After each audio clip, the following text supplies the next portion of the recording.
除了担忧高超音速武器不如中国，美国人为什么又开始担心自己整个战略威慑能力也不行了？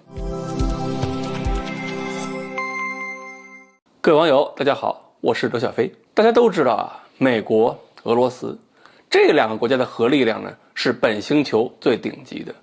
双方都是数千枚核弹头镇宅啊，而且一直没有正式放弃首先使用核武器。相比之下呢，中国的核弹头呢少很多了，所以我们很多网友就抱怨着中国核武器不够，要求赶紧扩充数量。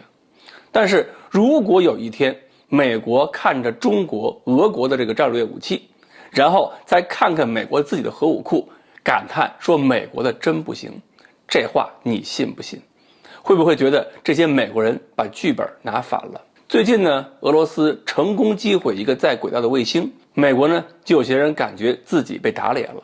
就这种反卫星的能力本来是美国一家独大，但是最后没有成为美国独有本事，中国居然能够紧追不舍，这已经让美国很不高兴了。而这次俄罗斯居然有了直升式导弹动能拦截弹头，在太空反卫星反导领域重新形成了三分天下的局面。而中国的高超音速武器呢，这个美国关注和评论也是越来越多，主流意见我们都见过，包括我在美国一些军事研究机构网站上看到文章，尤其是7月那次实验之后，这类文章基本论断就是美国被中国超越，远远地甩在了后面。而普京呢，一边说俄罗斯马上就要拿出最新的高超音速巡航导弹，一边还要说你们美国还是更领先嘛，虽然美国没有把导弹造出来。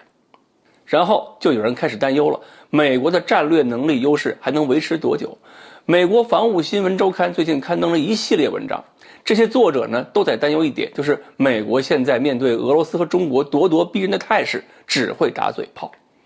中国、俄罗斯一搞反卫星实验，美国就只会抱怨产生了多少太空垃圾。为什么不公开说中俄可以随意攻击美国的太空系统？美国必须发展自己的同样的能力，才能阻止中国和俄罗斯。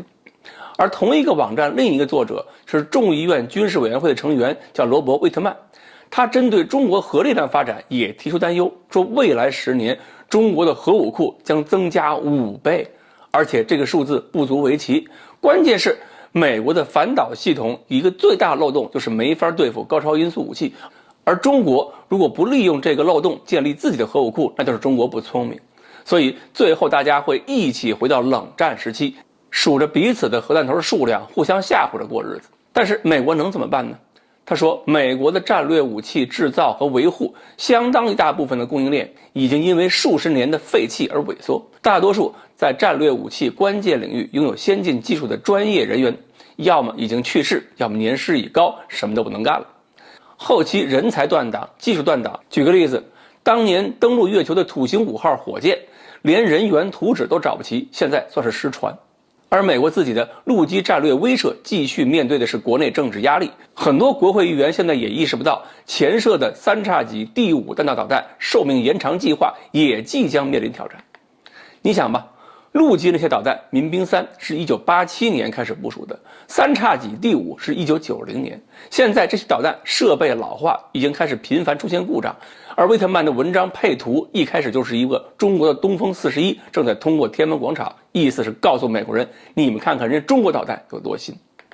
所以等美国这些个洲际导弹寿命到了，美国以后要用多少新导弹来接替？现在的导弹数量是不是根本维持不住？以后导弹数量还要削减。所以呢，通过这一系列文章能够看出，美国人在如何维持战略优势方面有一种深深的忧虑感。